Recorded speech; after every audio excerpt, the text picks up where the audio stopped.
Are you an investigator? I am not. Who is supposed to investigate and take the appropriate steps? The relevant bodies that are charged with the mandate of investigating. Is this house investigating the issue of attempted arson on your home? No. What is it investigating? It is investigating gross violations of the Constitution and other laws and other grounds that have arranged that the governor of MERU has violated. Why did it become necessary for you to play the video on the cows that died in that village? I played that video because the governor's defense gave an abstract or a small abstract of that video, and which was meant to mislead this house. So I played that clip to give the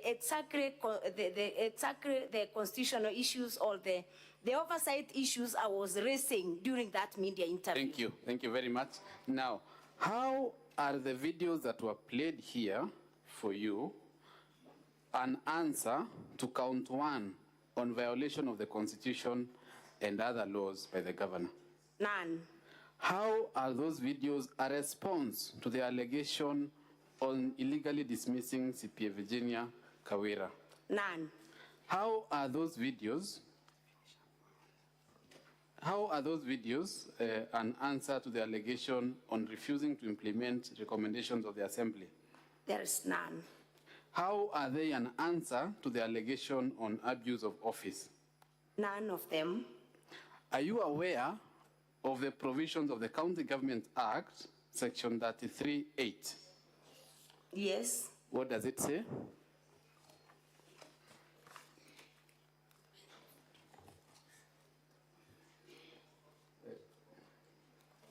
Section 33(8) of the County Government Act.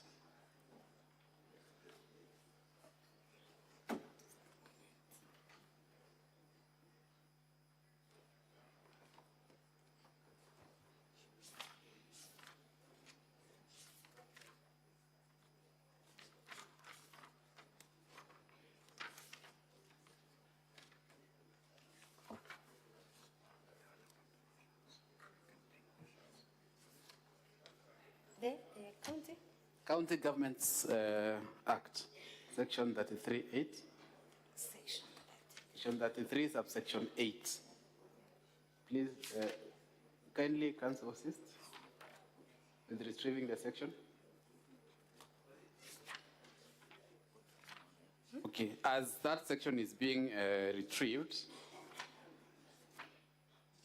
Madam Witness, let them help you to retrieve the section. Just listen to my question. Yes. Does Article 229(8) stop you or any other member of the Assembly from moving an impeachment motion against the governor? It doesn't. Does the Assembly sit as an appellate chamber for the findings of the Auditor General? No. What is your specific complaint as regards the illegal revocation of CPA Virginia KAWIRA's appointment? My specific complaint is that the revocation of Virginia KAWIRA was done without a vote of not less than 75% of all the members of the County Assembly and in usurpation of the powers of the County Assembly. Specifically, what provision of the law are you complaining of being breached? Sections 58(4) and 5 and 59A of the County Government Act. Thank you. Now, I wanted to read Section 33(8) of the County Government Act. Yes. Kindly read the section.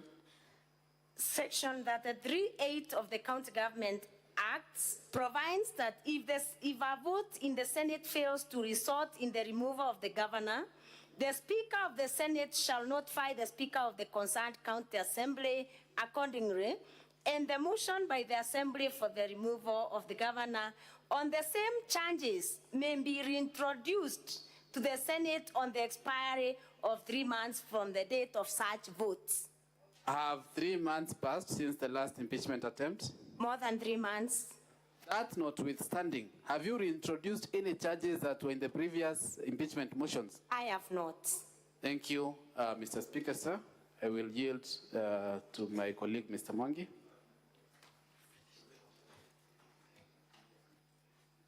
I am informed that we have sufficiently covered our re-exam, so we shall move on to our next witness.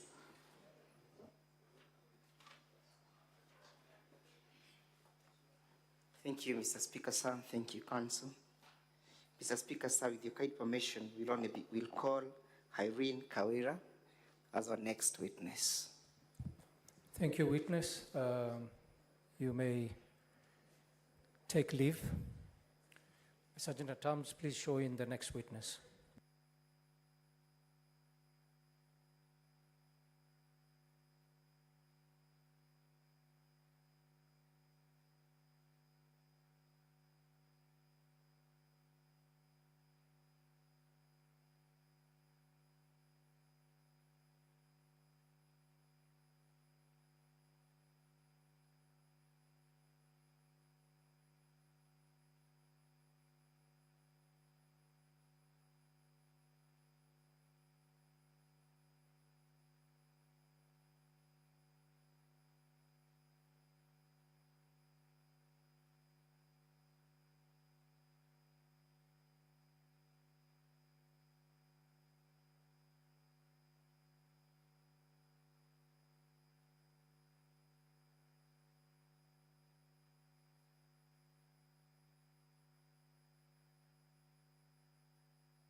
Council.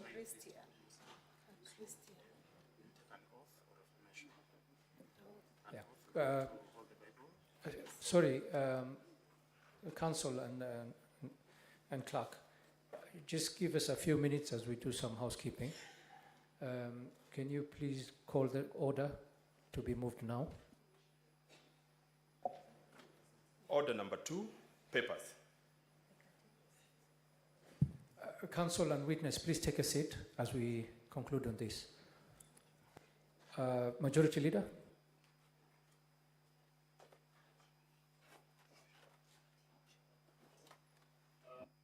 Mr. Speaker, sir, I beg to lay the following paper on the table of the Senate today, Monday, the 19th of August, 2024. This is a joint report of the Departmental Committee on Administration and Internal Affairs of the National Assembly and the Standing Committee on National Security, Defense and Foreign Relations of the Senate on the approval hearing for the nominee to the position of Inspector General of National Police Service. Mr. Speaker, I beg to lay. Next order.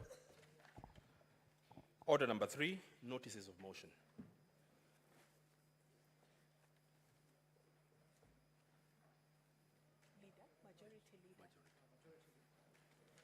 Majority Leader.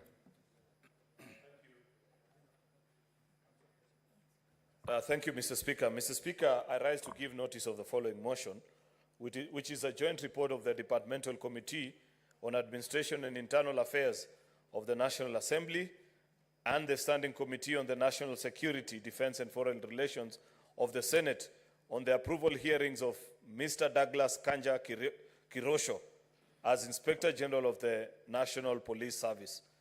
Mr. Speaker, I give notice that the Senate adopts the joint report of the Departmental Committee on Administration and Internal Affairs of the National Assembly and Standing Committee on National Security, Defense and Foreign Relations of the Senate on the approval hearing for the nominee to the position of Inspector General of the National Police Service laid on the table of the Senate today, Monday, the 19th of August, 2024, and that pursuant to Article 245(2)(a) of the Constitution and Section 12 of the National Police Service Act, Section 8 of the Public Appointments Parliamentary Approval Act, and Standing Order number 77 of the Senate approves the nomination of Mr. Douglas Kanja Kirocho for the appointment to the position of Inspector General of the National Police Service.